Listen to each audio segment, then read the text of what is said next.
a lot of people who believe that they've met aliens before, the funny thing is their stories tend to blend together in a couple different places. There's actually 4 things that most alien survivors talk about. Okay, Alien survivors. Alien survivors, I keep saying that. Jesus Christ. Over decades and decades, people of all different ages, all over the world, there are 4 things that their stories tend to have in common. Number 1, they're not little green men. They're little gray guys. Yeah, so skeptics often call aliens little green men if they're making fun of UFO believers, but actually a majority of people who say that they've had encounters of the third kind say that the creatures look kind of like the aliens you see on like t-shirts and stuff, with the head with a very narrow chin and a very big skull and the big black eyes. So my family lives in New Mexico. They live outside Albuquerque, but I'm used to going to the UFO festival in Roswell, which is kind of a combination of people who just think it's funny, like the idea of aliens. They might be dressed in like cosplay. And then I would say more than half of the attendees are serious believers who think that they have met aliens before. Wow. Yeah. More than, sorry, not that they personally, but either they personally or somebody else has met. Yes. We're not talking like you wouldn't take a vote and the popular vote would say, yes, I have literally met an alien.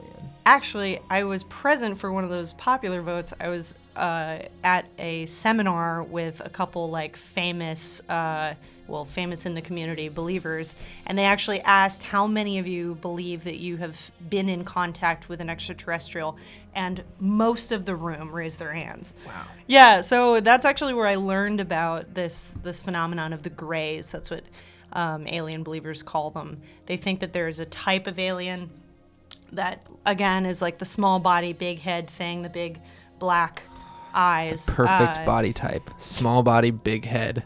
Yeah, so there's a researcher, his name is C.D.B. Bryan, and he wrote a book, and he talked to upwards of thousands of people who said that they had met aliens before, and he found that 43% of them described, without him prompting them, this gray archetype.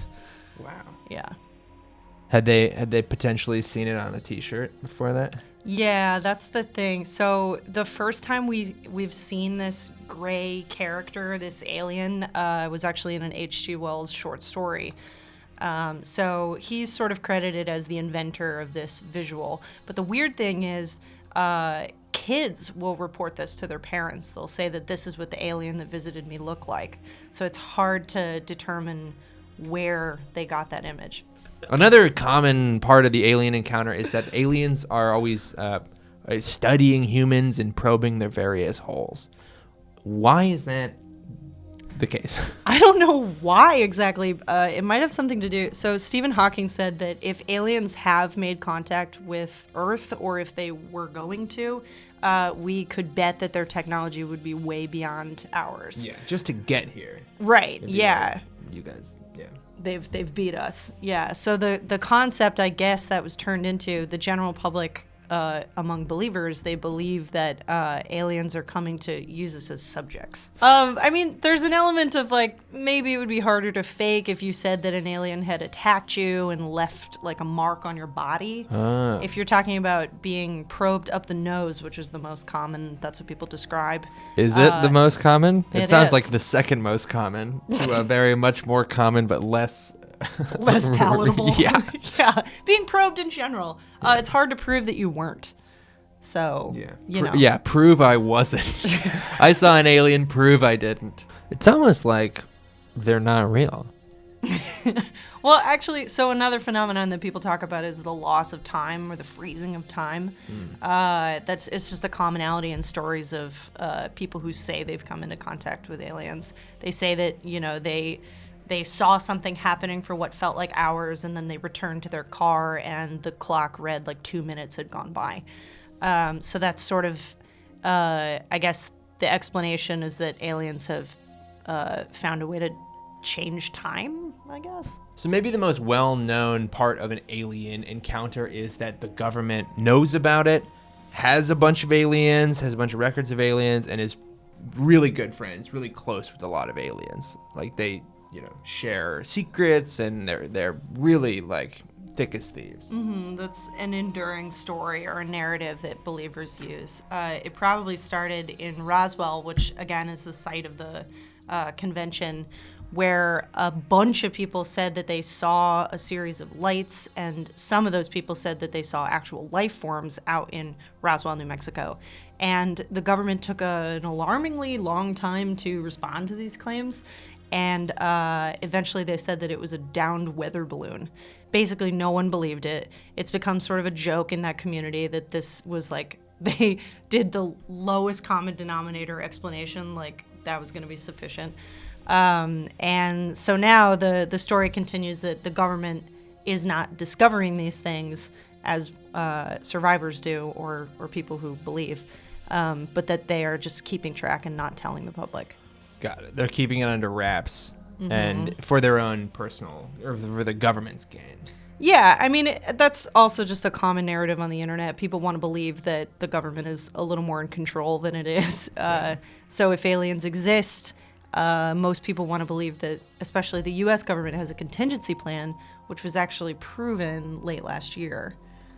Yeah. Oh, proven that they have a contingency plan if aliens do arrive. Correct. Okay. Yes. And yeah. the plan is to? The plan is to, most countries in the world have agreed to the idea that everyone tells the United Nations immediately and gives over any and all information they have about encounters. Obviously, no one has done that so far, and we can't guarantee that each government is going to agree to that. And finally, this is the one everyone knows, flying saucers, making incredible aerial acrobatic maneuvers. That's another piece of this narrative. Why is that so common and popular? Well, probably because these stories started to pop up, at least in pop culture, in the 40s and 50s. So the technology that they were describing, like stealth crafts that could stop on a dime and move in like a horizontal space, we didn't have that yet. That one's a little harder to deal with now because that means that we're catching up to what these aliens have, allegedly. But you can see why someone in the 50s would imagine a craft like that. That was science fiction to them at the time. Cool. So right now, Emily, yes or no, have aliens visited Earth, do you think? I want to believe I really do. I honestly do. That's not a yes or no? It's an X-Files quote. Is that good enough? No. I'm going to pin you down right now. Yes or no, have aliens come to Earth? Yes or If no? I was a betting woman, yes. Oh! Yeah.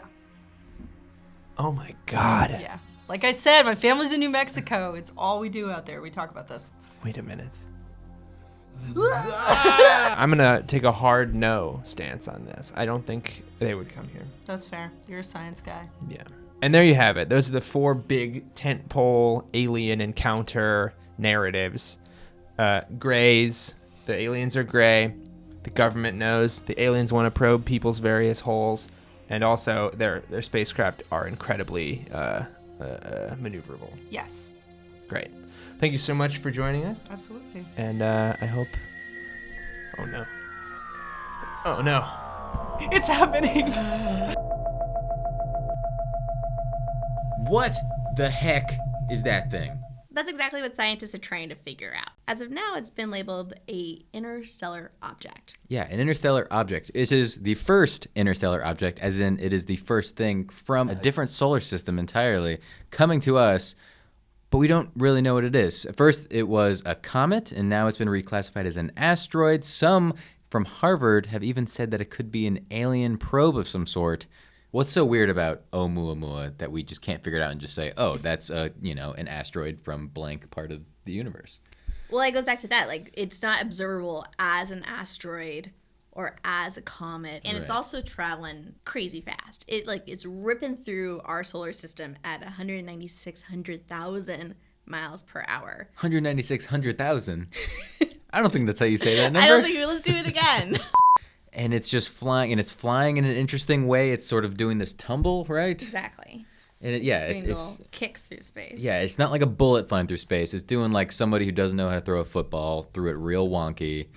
And it's also a reddish color, which they say that it is probably due to being irradiated by many different suns over the course of the last couple billion years. So This thing is funky. It's Yeah. not just like a brown asteroid that you're picturing in the asteroid belt or that you've seen in Star Wars. It's even weirder than you weirder. see in sci-fi.